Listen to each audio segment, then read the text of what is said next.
en Samaria. Jesús siguió camino a Galilea.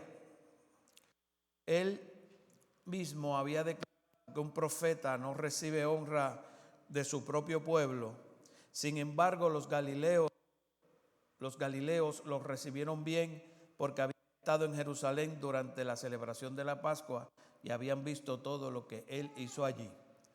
En su paso por Galilea, Jesús llegó a Caná, donde había convertido el vino. Cerca de allí, en Capernaum, había un funcionario de gobierno que tenía un hijo muy enfermo. Cuando supo que Jesús había ido de Judea a Galilea, fue a verlo y le rogó que se dirigiera a Capernaum para sanar a su hijo, quien estaba al borde de la muerte. Jesús le preguntó: ¿acaso nunca van a creer en mí a menos que vean señales milagrosas y maravillas? Señor, por favor, suplicó el funcionario, ven ahora mismo antes de que mi hijito se muera. Entonces Jesús le dijo: vuélvete a tu casa, tu hijo vivirá. Y el hombre creyó lo que Jesús le dijo y emprendió el regreso a su casa. Verso 51. Mientras el funcionario iba en camino, algunos de sus sirvientes salieron a su encuentro con la noticia de que su hijo estaba vivo y sano. Y les preguntó a qué hora el niño había comenzado a mejorar, y ellos le contestaron: ayer a la 1 de la tarde la fiebre de pronto se le fue. Entonces el padre se dio cuenta de que la sanidad había ocurrido en el mismo instante en que Jesús le había dicho: tu hijo vivirá. Y tanto él como todos los de su casa creyeron en Jesús, y esa fue la segunda señal milagrosa que hizo Jesús en Galilea al volver de Judea. ¿Qué tenemos aquí? Mire, en los versos del 43 al verso 47 se manifiesta la incredulidad. Luego vamos a ver que se confronta la incredulidad. Y luego vamos a ver que se vence la incredulidad. La pregunta es: ¿ver para creer o creer para ver? Estoy teniendo problemas con él. ¿Me estás escuchando bien? Bueno, pues vamos aquí para estar más seguro, porque esto como que se va y viene. Ok. ¿Ver para creer o creer para ver? Miren lo que dice el texto 45. Que los galileos recibieron bien al Señor. Pero el Señor había dicho, ¿cuántos de ustedes se acuerdan de esa frase? Que no hay profeta sin honra más que en su propio pueblo. Los galileos, Jesús era de Galilea, así que empieza el pasaje. Jesús era de Galilea, se crió en Nazaret. Cuando usted se cría con la gente y pasa mucho tiempo con la gente, usted se familiariza con la gente. Y ese familiarizarse tiene una parte que es bonita, ¿verdad? Es cómoda, tú te sientes bien con esa persona, pero también tiene una parte peligrosa, particularmente cuando se trata de Jesús. A veces nosotros nos familiarizamos tanto con figuras de autoridad que Dios ha puesto en nuestras vidas que se borra la línea. Los hijos se le olvidan a veces que están bregando con papá y mamá. No es con la amiguita de la escuela ni el pana fuerte. El trabajador se le olvida que el jefe es el jefe. ¿Verdad que sí? En la iglesia a veces las ovejas se les olvida que el pastor es el pastor. Y el familiarizarse tiene una parte peligrosa. Tú te pasas tanto en el altar, tú adoras tanto, tú vienes tanto al templo. He escuchado a personas que dicen, yo me crié. Mira, literalmente, yo escuché no hace mucho a un muchacho decir, mi mamá me parió en el altar. Y yo creía que quiere decir, yo desde que tengo uso de razón. No, a la mamá le dio dolores de parto ahí mismo un día, cantando. O sea que ese fue literal. Y cuando tú te familiarizas, el problema de familiarizarse es que tú pierdes capacidad de asombro, capacidad de distinguir una cosa de la otra. Es bien difícil. Usted ha visto el problema que tienen los muchachos nuestros. Qué bendición que nos nacen aquí, los criamos en el ambiente evangélico. Sin embargo, el joven que se convierte de la calle cuando viene tiene más reverencia, tiene más, aprecia más, ¿sí o no? La gente que viene a veces tiene más respeto, tiene más hambre de Dios, porque no se ha familiarizado y no sufre de esa parte de familiarizarse que es negativa. Los galileos se habían familiarizado con Jesús y por eso Jesús le dijo, y no recibían a Jesús. Pero aquí pasó algo interesante, porque aunque Jesús dijo que no había profeta o profeta no recibe honra en su propio pueblo, en este caso, dice, sin embargo, verso 45, en este caso pasó algo diferente. Los galileos los recibieron bien. Pero ¿por qué los recibieron bien? Y aquí que comienza el problema de la incredulidad. ¿Por qué los recibieron bien? Porque habían estado en Jerusalén durante la celebración de la Pascua y habían visto todo lo que Jesús hizo allí. En otras palabras, y lo dice Juan capítulo 3 al final, habían visto todas las señales que Jesús había hecho allí. Entonces, hay una familiaridad también que es hasta falsa. Porque si tú de verdad conoces a Jesús, difícilmente, si lo conoces de verdad, mira, conocer de verdad a Jesús es casi imposible no amarlo. Es casi imposible no seguirlo. Conocer a Jesús, familiarizar con Jesús, es imposible. Esta gente tenía familiaridad con Jesús, pero no conocían a Jesús. Y a veces nosotros decimos, ellos decían, pero si ese es Jesús, el de María, el de José. Se crió allí en el barrio con nosotros. Y tú puedes creer que tú conoces, porque tú sabes mucho de, pero no quiere decir que tú conoces a. No sé si me hago entender. Yo he oído mucho de Jesús, sé mucho acerca de Jesús, pero no necesariamente conozco a Jesús. Y ahora el cambio de ellos era, porque uno dice, pero el Señor está diciendo que no hay profeta en su propia tierra y ahora de momento los galileos los reciben bien, pero el mismo texto nos ayuda y dice, era que ellos habían visto señales. ¿Era por Jesús? No, eran por las señales. ¿Le interesaba a Jesús? No necesariamente. Le interesaba lo que podían sacar de Jesús. No se confunde, hermano, hay mucha gente que se le pega a uno por lo que pueden sacar de uno. Y uno acá se cree que es la gran cosa. Y a veces se te pegan por lo que pueden sacar de ti.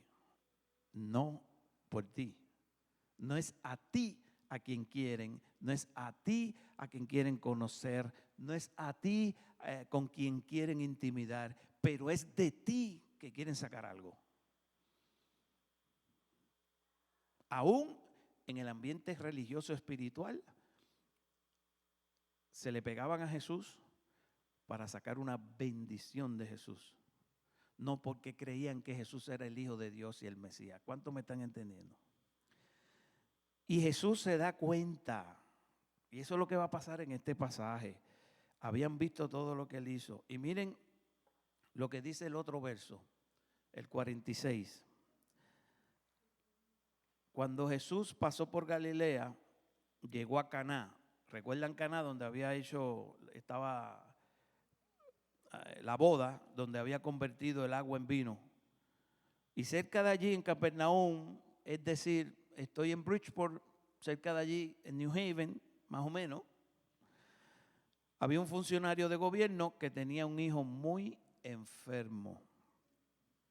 Un funcionario de gobierno que tenía un hijo muy enfermo. Y cuando supo que Jesús había ido de Judea a Galilea, fue a verlo y le rogó que vinieran con él a Capernaum para sanar a su hijo, quien estaba al borde de la muerte.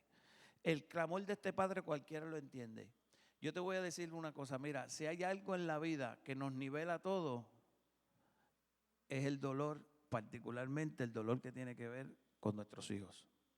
No importa lo importante que tú seas, quién tú seas, lo que tengas, el rango y el estatus social que tengas, tu preparación, tu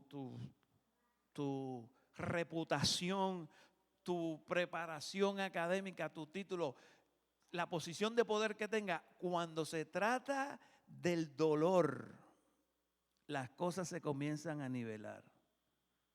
Porque a este hombre rico no le valió su posición para ayudar a su hijo. A este hombre rico no le valió posiblemente las ventajas que tenía para ayudar a su hijo. Este hombre rico estaba igual más o menos como aquella mujer que se arrastró en medio de todo el mundo para tocar aunque sea el borde del manto del vestido. Este hombre rico, noble, estaba más o menos como la mujer a quien el Señor le dijo: no le puedo dar mi pan a los perrillos, ¿verdad? A los perritos de mascotas, porque esto es para mis hijos. Y ella insistió. Aún los perrillos comen de la migaja que cae de la mesa del Señor. ¿Y por qué ella insistió tanto en su desespero? Porque su hija estaba endemoniada y estaba totalmente atada por el Señor. Y ella estaba desesperada buscando a alguien que la ayudara. Pero este rico, cuando se acercó a Jesús, este hombre noble, ¿qué es lo que él ve en Jesús? Él ve en Jesús la posibilidad de la sanidad de su hijo. Él no está viendo en Jesús el Mesías. Él no está viendo en Jesús el Hijo de Dios. Él no está viendo en Jesús el Señor que va y debe y tiene el derecho y la autoridad de gobernar mi vida. No, él está viendo un tamaurgo, posiblemente una palabra que quiere decir un hacedor de milagros, que puede resolverme un problema que nadie puede. Y estaba desesperado. Y el Señor siempre tiene compasión. ¿Cuántos dicen amén? Mira, el Señor tiene compasión aun cuando ve que la motivación de nuestro acercamiento a Él no es la correcta. Dios es tremendo. Gloria a Dios que el Señor es misericordioso, porque muchos de nosotros cuando nos acercamos a Cristo por primera vez no teníamos una fe madura. Teníamos una fe mezclada, supersticiosa.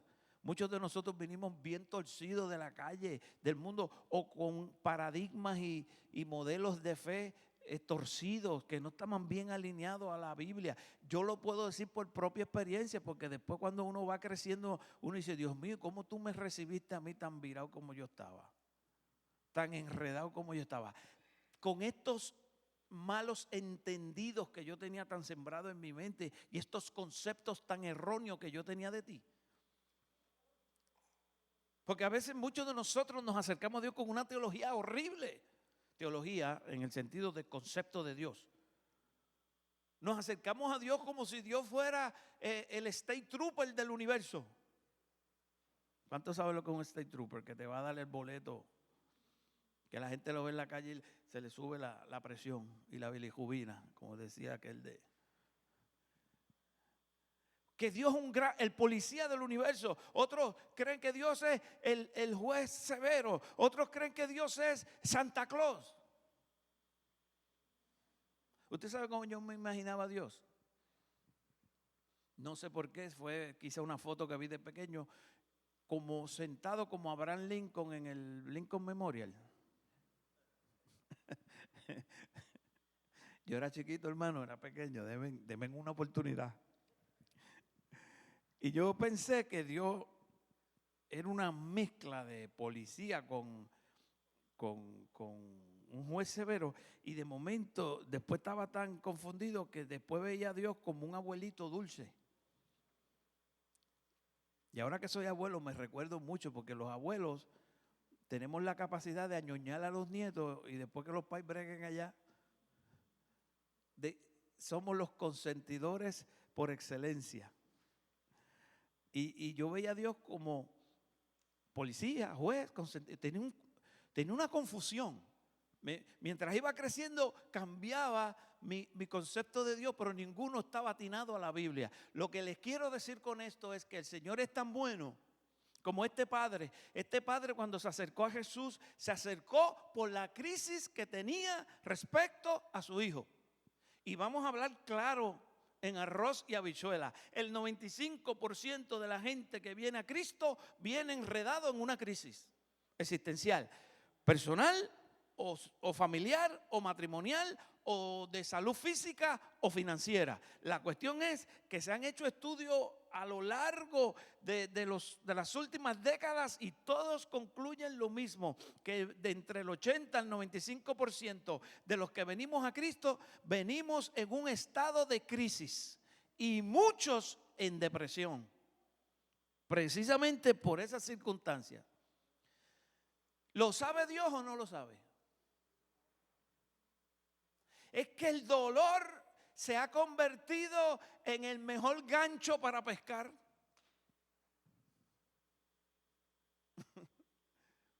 La gente no viene así porque tú le ofreces una esperanza de vida eterna. Fíjense, miren, ni los mismos cristianos regularmente nos acercamos apasionadamente a Dios porque Dios es Dios o nos quiere bendecir o espera de nosotros como Jesús, ¿hasta cuándo estaré con ustedes? Un nivel de fe más alto, o porque estamos eternamente agradecidos. No, aún en la iglesia la mayoría de los creyentes deciden consagrarse, invadir los altares, decorarlos con lágrimas y gemidos cuando tienen una situación como este noble, como este funcionario.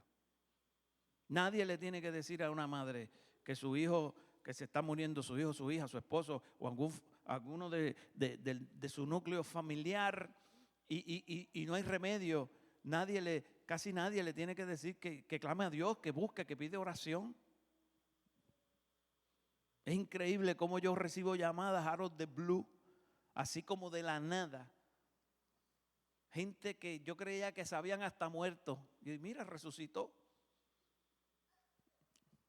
Y sabían que aquí estamos en la iglesia, que aquí está el pastor, que aquí están los hermanos, que aquí están las redes, que aquí están los mensajes. En todo este tiempo y todos estos años supieron, pero nunca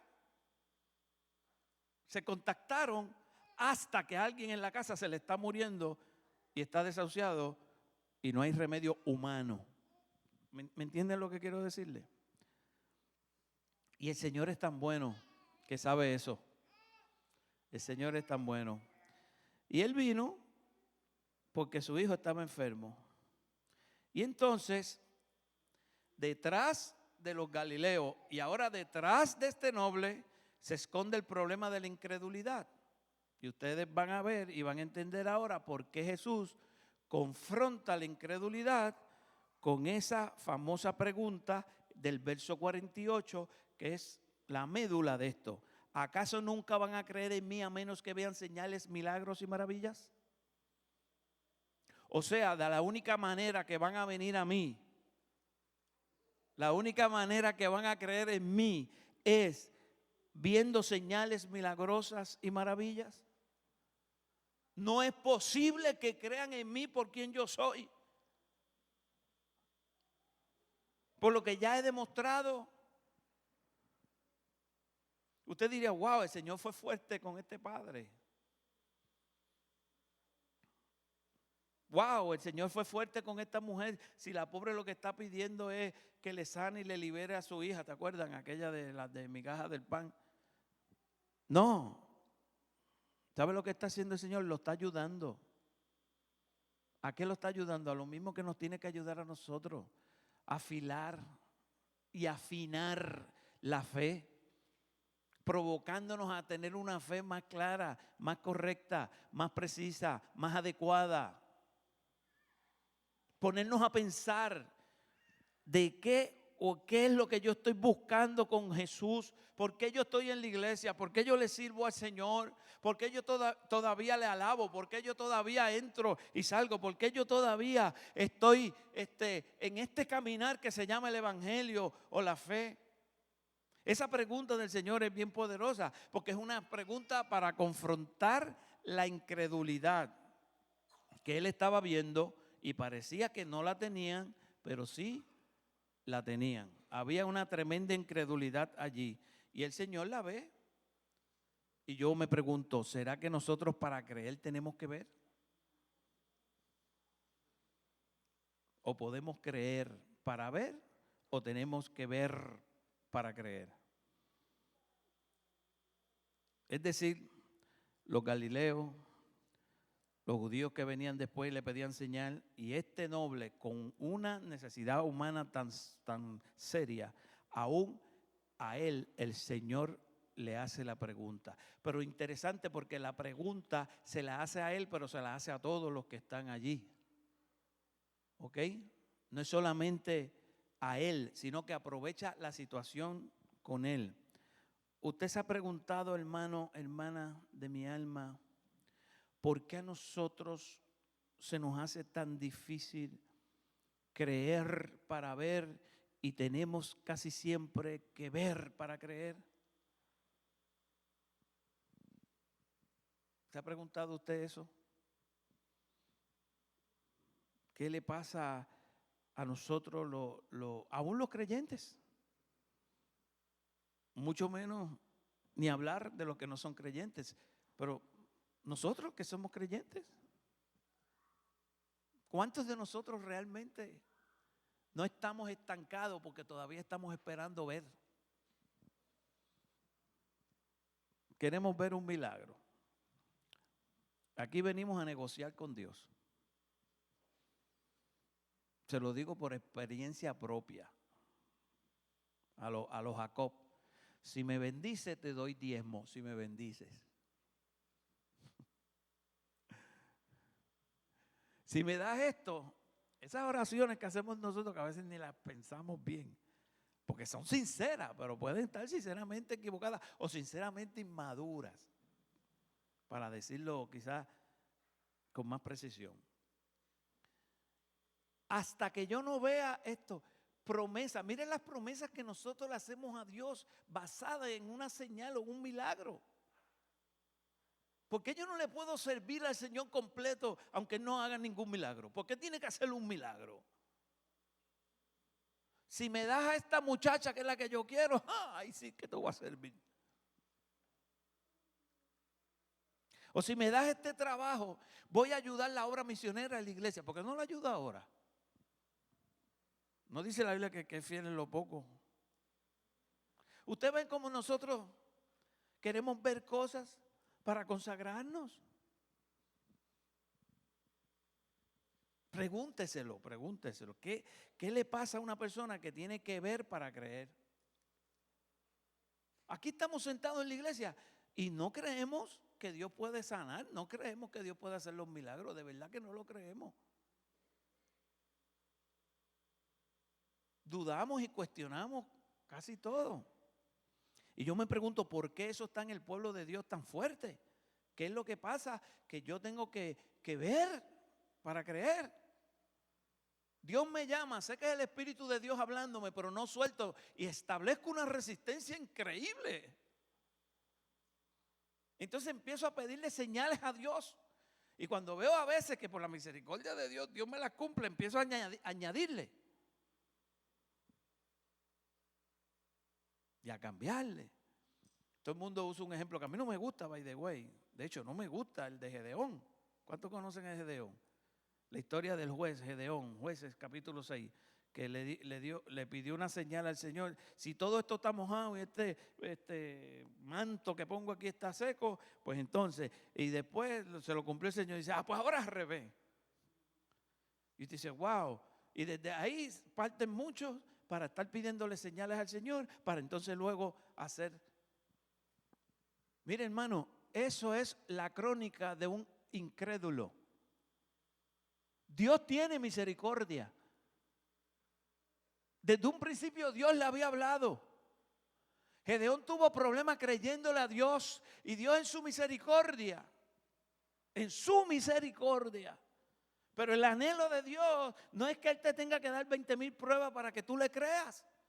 Si ya te está hablando, con eso debe ser suficiente. En el caso de nosotros tenemos la palabra de Dios, que es la palabra profética más segura, que hacemos bien estando atentos a ella, dice Pedro, como antorcha en medio de la oscuridad, porque el cielo y la tierra pasarán, pero su palabra permanece para siempre.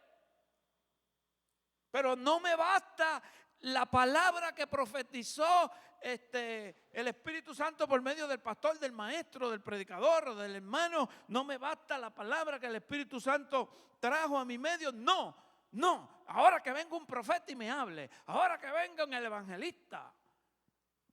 O cuando haya un avivamiento yo me comprometo. Que venga fulano de tal.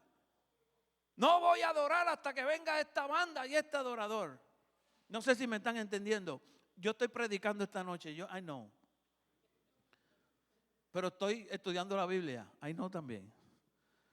Acuérdense que yo voy back and forth. No se enfoquen por el formato. Escuchen la palabra, que es lo importante. ¿Acaso nunca van a creer en mí a menos que vean señales, milagros y maravillas? Esto es un emplazamiento. Esto es confrontando la incredulidad. La de él, la de que estaban allí y la nuestra. De alguna manera el funcionario dijo, esto está fuerte, pero ¿sabes qué? Aceptó el reto. Acéptalo tú también. Y no lo tomó como un ataque personal, fíjense. ¿Por qué sabemos eso? Porque después que Jesús dijo lo que dijo, Juan nos está dando aquí como una sinopsis, como un recuento resumido. Le dijo, Señor, te suplico, ven antes que mi hijito muera. No se detuvo y comenzó como a activarse la fe, a pesar de las palabras del Señor. Él no se fue, no se sintió ofendido, y si se sintió ofendido se lo tragó. Su necesidad y la posibilidad de que Jesús resolviera su necesidad era más grande. Y entonces, después de esa confrontación de la incredulidad, que es la que a mí me toca en esta noche, y me tocó el año pasado, y me tocó el mes pasado, y posiblemente me toque la semana que viene, espero que no me toque más, donde el Señor nos confronta, que estamos estancados o detenidos esperando que pasen cosas cuando ya Dios nos dio una palabra. ¿Cuántos saben lo que yo estoy diciendo? Si Dios no le ha hablado a usted, está bien, hermano. Si Dios no le ha confirmado a usted algo, pues claro que está bien. Pero ¿qué tal esas palabras que Dios a alguno de ustedes le dio, yo diría hace años, y se la confirmó? ¿Qué es lo que esperamos? ¿Qué es lo que estamos esperando? ¿Por qué la resistencia? ¿Por qué tanta incredulidad en el pueblo de Dios? Si usted fuera a definir la iglesia evangélica de hoy en día, la mayoría que usted conocen, ¿usted diría que es una iglesia de fe o es una iglesia de incredulidad? ¿Qué usted diría? ¿De incredulidad? ¿Cuántos creen que la incredulidad está manifestándose fuerte? ¿Cuántos creen que la iglesia está fuerte en la fe? ¿Cuántos creen que está fuerte en la incredulidad? Yo creo que eso es una epidemia. es más la incredulidad, pero cuando nosotros leemos la palabra de Dios y estudiamos la palabra de Dios, Dios es tan misericordioso que mediante la palabra y el Espíritu nos renueva la fe. Claro, esa es siempre la contribución continua de la misericordia de Dios. Si no fuera por Él, ¿dónde estaríamos? Pero la realidad del caso es que hay de mucha incredulidad. No queremos creer en lo sobrenatural. Nos resistimos. Mire, nunca olvidaré unos profesores, alto nivel de seminario, doctores, que discutiendo entre ellos en aquel tiempo estudiando el libro de Daniel. Usted sabe que Daniel, esto es un paréntesis pero tiene que ver, que Daniel es uno de esos profetas cuya profecía es bien abarcadora de su tiempo y habla del fin del tiempo, del fin de los tiempos. Es más, yo te diría más, es muy difícil entender Apocalipsis si no entiendes a Daniel. Y entonces, Daniel tiene unas profecías específicas que tienen que ver con imperios, con gobiernos que se van manifestando a través de la historia. Y este grupo de teólogos intelectuales decían y discutían entre sí que Daniel, el libro de Daniel se escribió después que sucedieron esas cosas. A lo que otro profesor que no lo veía así le pregunta a estos otros profesores, que eran los más distinguidos, le preguntan, pero ¿por qué ustedes insisten en que Daniel escribió eso después? Me dijo, porque el cumplimiento de cada uno de esos sucesos es tan maravillosamente preciso y exacto que tuvo que ser después que escribió el libro. Entonces el otro le dice, entonces quiere decir que ustedes creen que es imposible que Dios sepa las cosas y las pueda profetizar. O se peinan o se hacen rolo. Aclárense, decídanse. Si Dios hizo los cielos, hizo la tierra, ¿qué no puede hacer Dios? Si Dios hizo todo lo que es, ¿qué no puede hacer Dios? No, es que sí, Dios hizo la creación, pero entonces ahí viene lo que se llama el deísmo, que son esos grandes pensadores que piensan que Dios hizo el universo, lo sometió a una regla y como un relojero le da cuerda al reloj y lo echó a caminar, pero entonces Dios está lejos y Él funciona con unas reglas, con unas normas, con unas leyes y ya Dios no interviene. Mira, hermano, el fin de la discusión era uno. No podemos creer en lo sobrenatural. Y si creemos que esto es una cuestión sobrenatural, pues se nos cae nuestra creencia, se nos cae nuestro cuadrito. Y el problema es que no podemos creer en lo sobrenatural. Por lo tanto, tenemos que buscarle 5 patas al gato y decir que la Biblia no es la palabra de Dios, que la Biblia contiene la palabra de Dios. Que la Biblia no es inspirada, que la Biblia no es lo que dice ella misma que es. Y todo eso que huele a sobrenatural, tenemos que conectarlo con mitos y leyendas. Sí, y hay muchas cosas históricas y geológicas y de investigación científica que son importantes, que no hay que negarlo. Y yo soy de los que creo que si una cosa es cierta, pues métele ciencia, métele investigación científica, porque si es ciencia tiene que soportarlo. ¿Sí o no? Si tú dices que Dios te sanó y que no tienes cáncer y tenías la placa con el cáncer, pues enséñame la placa sin el cáncer porque Dios te sanó. Amén. No hay problema con eso. Es más gloria a Dios todavía, porque está validado y corroborado. Pero entonces, cuando yo no quiero creer porque me saca de mi marco teológico, yo no quiero creer lo sobrenatural. Yo no quiero creer que esa manifestación es demonio. Sí puedo criticar, cuando en la iglesia hay grupos extremados que dicen que todo es el diablo. Hay gente que es así. ¿Conocen gente así? Sí puedo criticar que hay grupos extremistas en la iglesia que lo espiritualizan todo. ¿Conocen eso? Ok. Pero no critican los otros grupos de extremos que no creen ni en la luz eléctrica, que nada es el enemigo. Eso es un extremo. Todo no es el enemigo, pero hay algunas cosas que es el enemigo.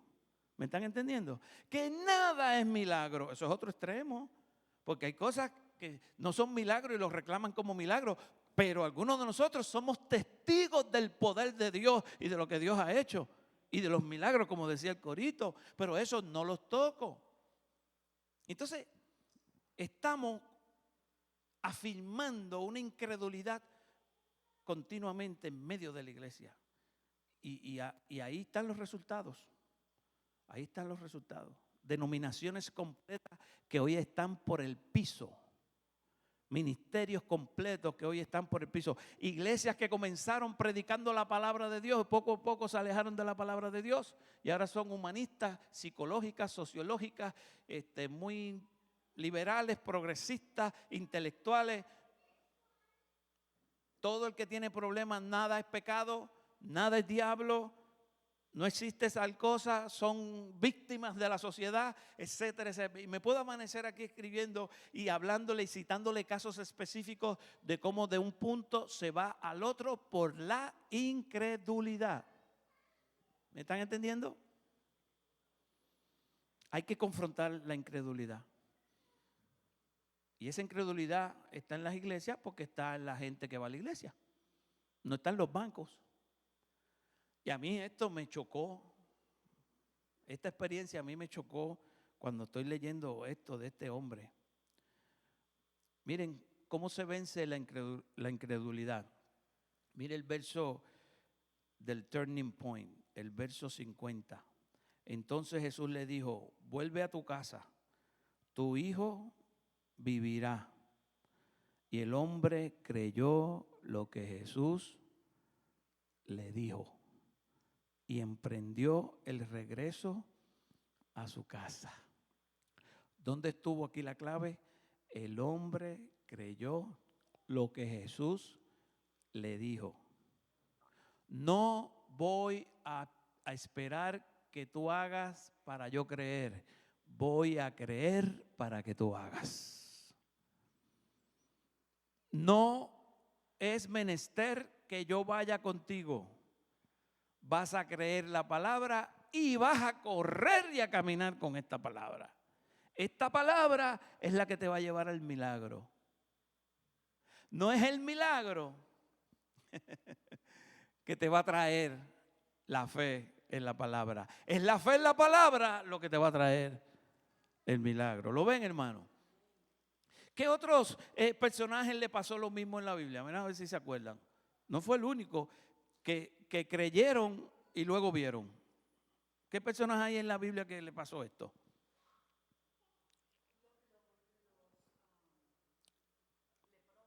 Los leprosos. ¿Cuántos se acuerdan de los leprosos, los 10 leprosos? Que el Señor le dijo, vayan y muéstrense al sacerdote. Se supone que ellos tenían que ir al sacerdote y mostrar que la lepra se le había terminado.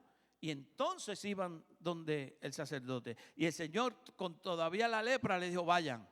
Y la Biblia dice que mientras iban, se desató el milagro. Pero ¿qué pasó con ellos? Que ellos creyeron la palabra que le dio Jesús. No, pues yo hasta que no vea ni una llaguita, hasta que yo no vea mi piel como la de un bebé, yo no voy al sacerdote.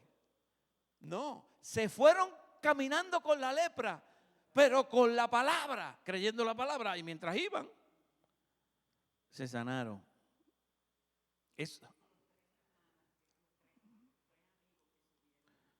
Los amigos del paralítico, creo que es Marcos 2, ¿verdad? Que le rompieron. Usted se imagina yo haciendo un culto en una casa aquí, que venga alguien y le rompa y lo bajen con una soga. Pero ellos tenían fe, pero no era el paralítico, eran los amigos. Eso es otro caso tremendo, que a veces la fe, por la fe de ellos, ni siquiera es la tuya, porque es que el Señor siempre honra la fe al que le cree. ¿Qué otro se movió en creyendo antes de ver? ¿Ah?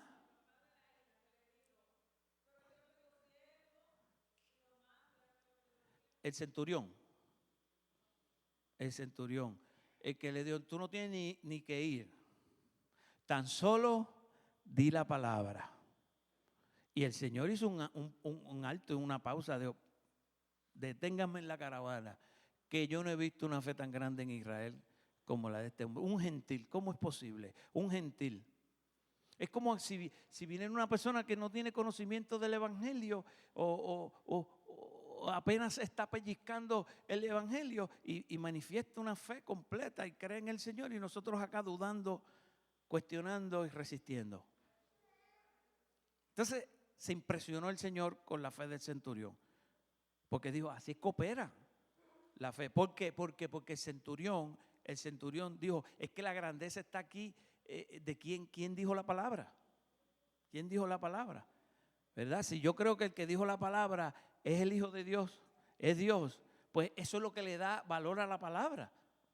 ¿Entiende? El poder de la palabra es quien la dice. Por eso es que cuando usted ora en el nombre de Jesús, no en su nombre.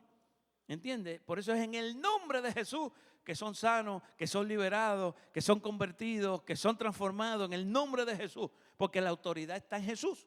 Entonces, ¿se acuerdan también del caso de Pedro? Cuando estaba en el bote y de momento apareció que parecía que un fantasma y no sabía si era Jesús, y él le dice, si eres tú, di la palabra. Right? Y el Señor dijo la palabra. Una palabra. ¿Cuál fue la que dijo? Ven. Y Pedro creyó esa palabra y sacó el pie del bote.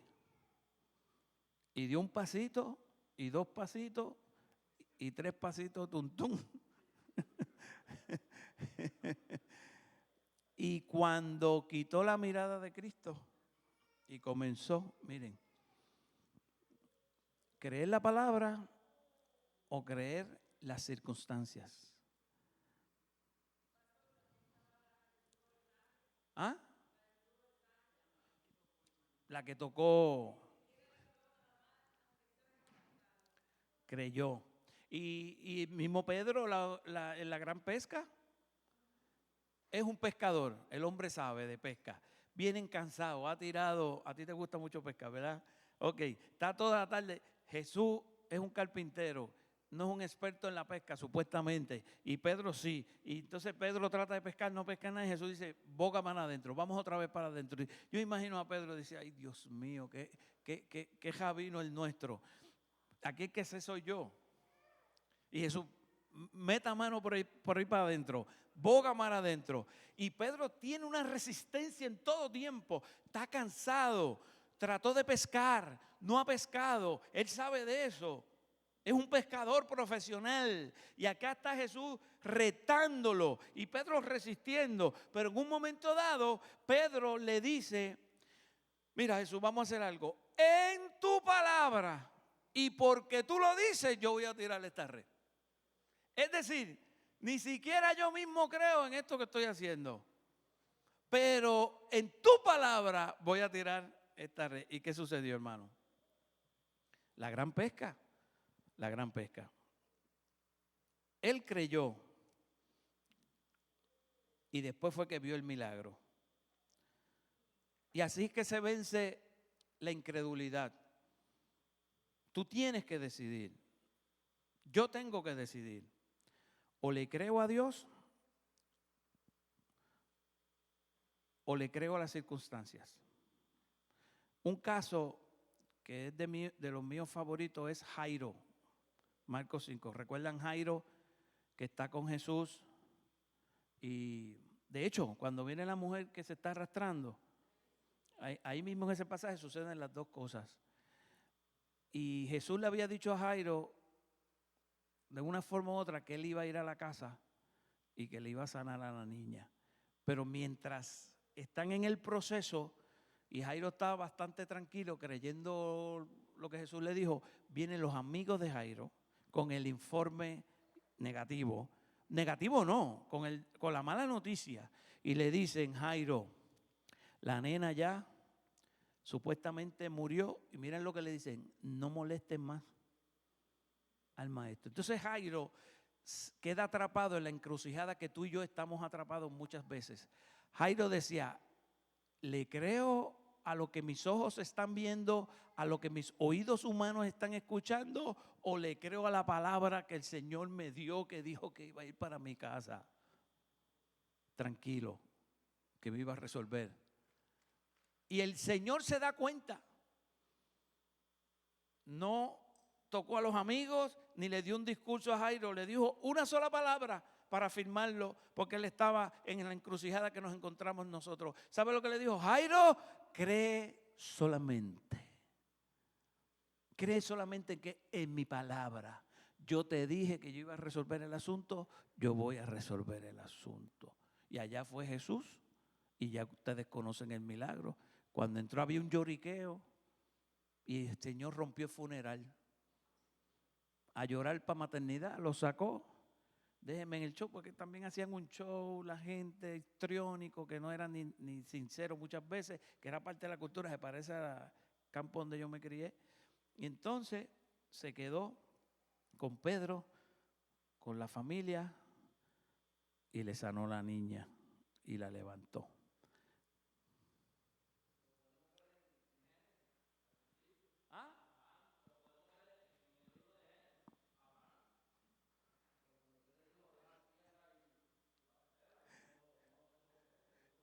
Tan fácil que uno lo lee, tan fácil que uno lo lee, ¿verdad? Y nosotros no queremos dejar ni un dulce. Deja tu tierra y tu parentela. Y te voy a mostrar. Créeme primero y te muestro hacia dónde vas. Dios nos reta a nosotros continuamente.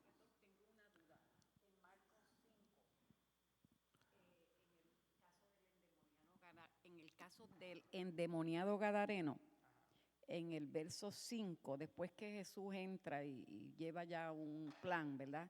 El endemoniado gadareno, cuando vio a Jesús, le dice, cuando vio pues a Jesús de lejos, corrió y se arrodilló ante él. Él estaba endemoniado, pero se arrodilló ante él. Y clamando a gran voz dijo, ¿qué tienes conmigo, Jesús, Hijo del Dios Altísimo? Te conjuro por Dios que no me atormentes, porque le decía, sal de este hombre, espíritu inmundo. Me llama la atención que el endemoniado es el que se inclina. Mira, la Biblia dice en Santiago que los demonios creen y hasta tiemblan. Porque en el mundo espiritual, a diferencia de nosotros, a menos que no tengamos conocimiento de la palabra, en el mundo espiritual, nosotros no vamos a conocer nada del mundo espiritual a menos que Dios nos los revele y nos los aclare en la palabra. En el mundo espiritual, los demonios tenían bien claro quién era el Señor. Y ese es uno de los casos, ¿no? En todo el evangelio usted va a ver cómo los demonios se sometían a Cristo. Y reconocían el poder e inclusive reconocían quién era Jesús. En términos de que era el Hijo de Dios. Mientras tú y yo tenemos problemas reconociendo quién es Jesús, los demonios creen y tiemblan. Los de la duda, los de la incredulidad somos nosotros, los que resistimos lo que el Espíritu Santo está haciendo en nuestras vidas. Muchas veces lamentablemente somos nosotros, ¿verdad? Yo he escuchado a algunos de ustedes dando testimonio de bastante impacto, que está hablando del resultado de lo que pasó en su vida cuando usted definitivamente y por fin se rindió y dejó de resistir lo que el Espíritu Santo venía diciéndole y hablándole.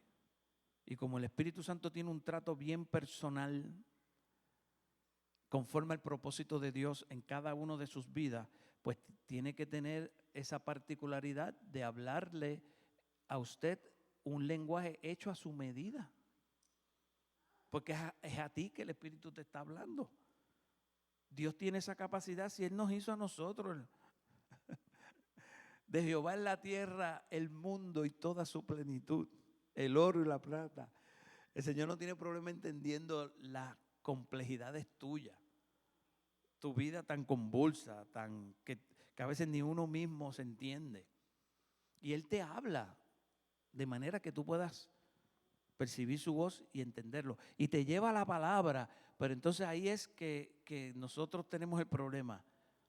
¿Le creo la palabra o no le creo? Mire, estamos viviendo en un mundo donde cada día, lamentablemente, pasó con el movimiento carismático y ahora está pasando con el movimiento moderno de restauración. Mire cómo se están desarrollando las iglesias hoy en día. Las iglesias de manera intencional, exageradamente, quieren ambientalizarte la atmósfera de la adoración. ¿Están fijando? El altar está debidamente pensado, las luces, el humito, la oscuridad, las pantallas. Eso no es disparando de la baqueta. Eso me explicó a mí un publicista y un psicólogo de la publicidad, cómo eso funciona en el mundo sensorial de la gente. Yo te estoy dando unos estímulos sensoriales. Usted sabe que nosotros tenemos 5 sentidos a través de los cuales estamos en contacto con nuestro entorno. Vemos, oímos, olemos, gustamos y tocamos. Y por ahí entra esa información a nosotros. Pero si yo logro manipular tus sentidos sensoriales, puedo acercarte a un tipo de experiencia que yo quiero que tú tengas. Pero cuando yo trabajo eso de esa manera, yo estoy trabajando en el plano natural de tus emociones. Y estoy produciendo emociones que tú crees que son Dios. Y te acostumbro a eso. Entonces tú ves a Dios y sientes a Dios más que en ese momento, con esas experiencias y con esas circunstancias y esa atmósfera. Dios no existe cuando tú sales de ese entorno, porque ese es el entorno que te estimula. Entonces es un estímulo que viene de afuera. La fe verdadera y sólida nunca viene de afuera. Viene por el oír y el oír de la palabra de Dios. Viene de arriba y se mete adentro. La fe verdadera. Por eso, cuando te quitan esas experiencias, se te acabó el show. Y no hay transformación. Y no hay cambio. Y no hay conversión. Y no hay frutos. Pues claro, porque la semilla incorruptible no es lo que tú estás creyendo. Tú estás creyendo un montaje que en algunos casos es impresionante. Y apela a tus sentidos. Este hombre creyó lo que Jesús dijo. Yo pregunto, ¿cuántos aquí creemos lo que el Señor dice? Sin luces, sin efectos especiales, sin invitados especiales, sin instrumentos especiales, sin adoradores extraordinarios especiales. ¿Cuántos creen lo que el Señor dice? Esa es la pregunta. Él creyó lo que el Señor dijo. Por ahora tenemos una cultura que le están dando ese alimento por ojo, boca y nariz. Y no desarrollan el creer en la palabra. Buscan unas experiencias. Y noten que el Señor le dijo, mira, ni siquiera voy a ir. Tú mismo vas a ir. Ni siquiera yo voy. Para que te veas en la obligación de afirmarte en la fe en mi palabra. Porque vas a ir caminando con mi palabra. Vas a ir viendo con mi palabra. Pero este hombre lo abrazó porque no corrió. El hijo se moría porque siguió tranquilo. Porque cuando tú crees en la palabra del Señor, mire, tú puedes caminar tranquilo. No importa lo que pase. Pero cuando tú lo que crees son en experiencias. Si llueve, tú estás deprimido. Si en el culto no se cantó aquello, Dios no se movió. ¿Ah? Si no te dieron la experiencia, la que sea, porque eso pica para ambos lados, Dios no está. Tenemos que aprender a creer la palabra. Mire, ese es el reto más grande, porque todos nosotros tenemos sentidos. Lo que decía Jacob de Abraham, tiene sentido. ¿Tú sabes cuándo eso se puso a prueba? Cuando Dios le dijo, vas a tener un hijo. Pero ¿cómo rayos yo voy a tener un hijo a esta edad? Mi mujer tan vieja como yo y encima de eso estéril.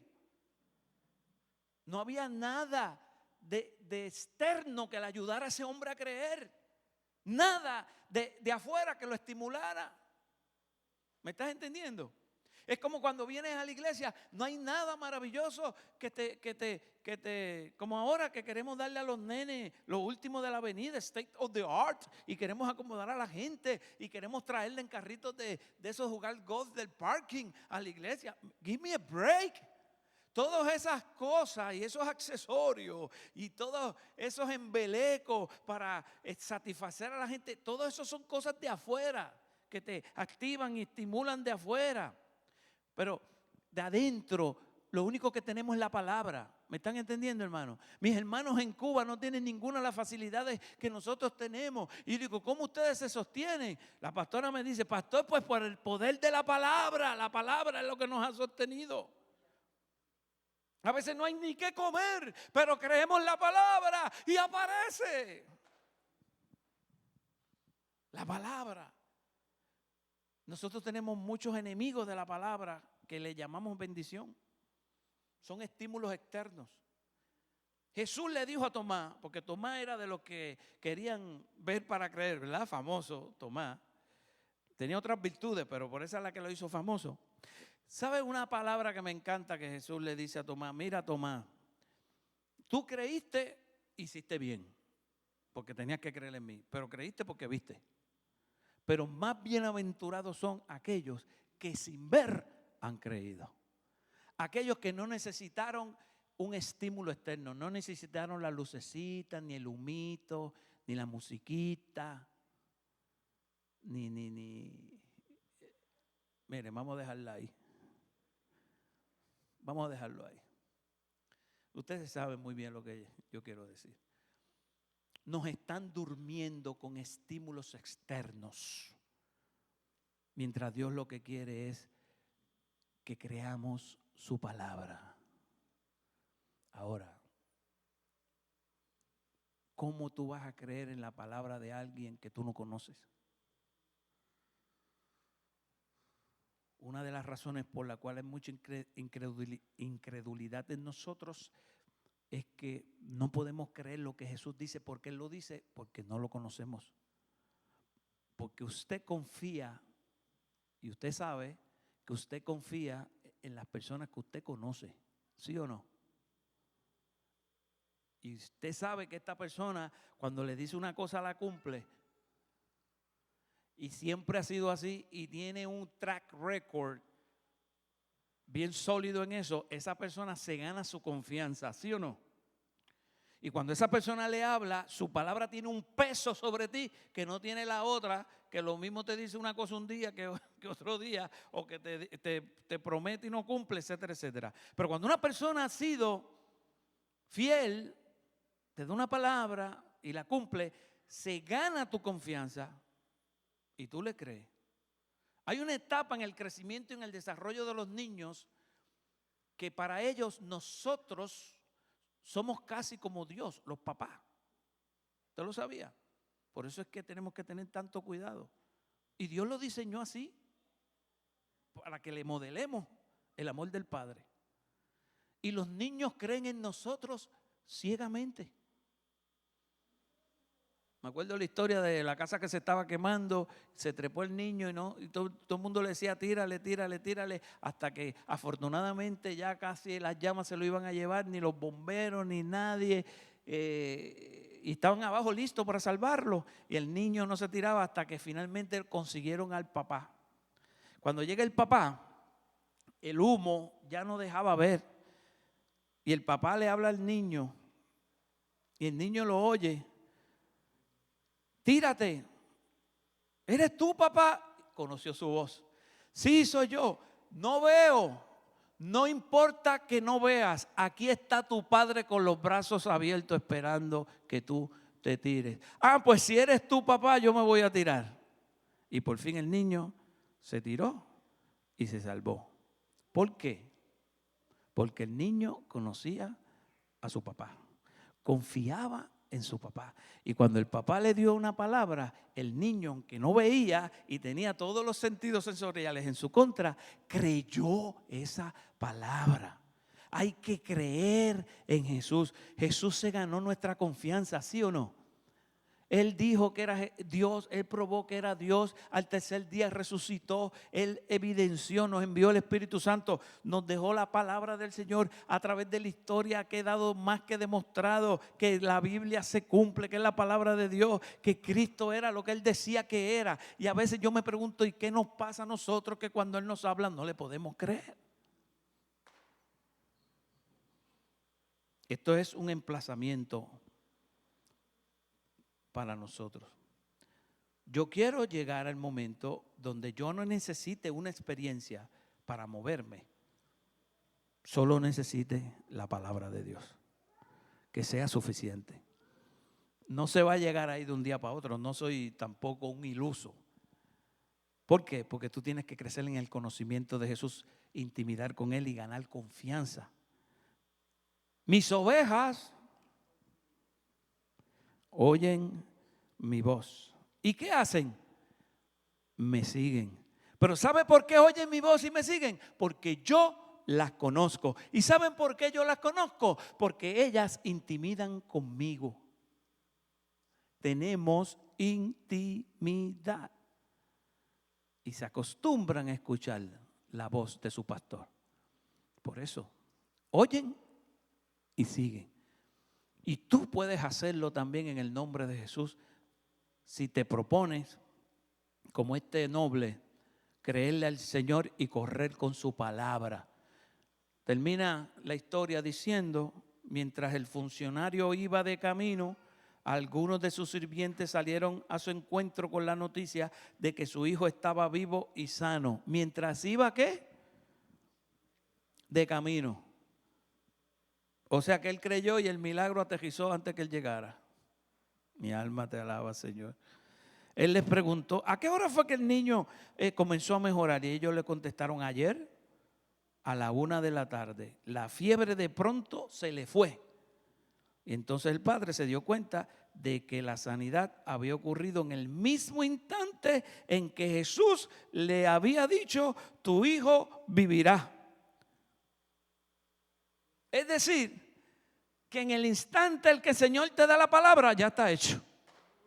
Oh, ¿y para qué es la fe? Para correr con esa palabra y chocar contra todas las circunstancias adversas que se levantan en contra de lo que Dios quiere hacer y de lo que Dios quiere cumplir por la palabra. Qué tremendo, hermano. Cuando Dios te llamó, ya Dios sabía en el lío que te estaba metiendo y que se estaba metiendo contigo. Cuando Dios nos llamó, ya Dios sabía de la pata que cogíamos. Ya Dios sabía de las luchas que íbamos a tener. Y con todo y eso, no cambió su llamado. Insistió y te llamó con cuerdas de amor. Y aquí te tiene. ¿Cuántos dicen amén? Y tanto él como todos los de su casa creyeron en Jesús. Usted ve lo que usted puede hacer. Lo que yo puedo hacer, lo que cada uno de nosotros podemos hacer en nuestras casas si le creemos la palabra a Jesús y corremos con esa palabra, solo porque Él lo dijo. Alguien dicho, ¿por qué tú crees eso? Dios lo dijo. No, que tú no debes creer. Miren, a veces se la ponen hasta fácil. No, tú no debes creer esto. ¿Por qué no debo creerlo? Porque lo dijo un científico. Yo prefiero creerle a Dios. Porque lo dijo un filósofo maestro encumbrado de la universidad, a quien yo admiro tremendo por su capacidad intelectual. Pero aún así, yo prefiero creerle a Dios. Amén. Porque Dios no es hombre para que mienta, ni hijo de hombre para que se arrepienta. Y su palabra no torna atrás vacía. Hace aquello para la cual Él la envía. Y Él me dio una palabra. Y Él me dijo que mis hijos le iban a servir. Y Él me dijo que mi casa le pertenecía. Y Él me dijo que esta iglesia iba a ser de bendición. Y Él me dijo que iba a abrir los cielos, iba a derramar el poder del Espíritu Santo. Y Él me dijo que iba a levantar una nueva generación para Él. Y Él me dijo que iba a hacer cosas jamás que habíamos pensado. Y Él me dijo que íbamos a llegar a las naciones. Y Él me dijo que miles de personas de todo tipo y de todo color y de toda raza iban a escuchar el evangelio a través de esta esquinita tan sencilla. Él lo dijo y yo lo creo. ¿Cuántos de ustedes le creen? Amén. Pues entonces, hermano, que ese sea el caso, que yo no necesite una experiencia, lo que necesite es saber que es palabra de Dios la que yo estoy abrazando. Amén. Que es la palabra de Dios la que yo estoy abrazando. Bueno, esta fue la segunda señal milagrosa que hizo Jesús en Galilea. La primera fue para los discípulos, básicamente mostrarle quién era Jesús en las bodas de Caná, y aquí él le está mostrando a los demás aquí en Galilea. Y después viene la tercera señal, que es una experiencia maravillosa con un paralítico que no se sabe si en verdad se quería sanar o no. Eso lo vamos a discutir el miércoles que viene. ¿Ver para creer o creer para ver? Yo decido que le creo a Dios. Dios le bendiga, amados. Dios le guarde. Vamos a estar de pie. Pasamos aquí.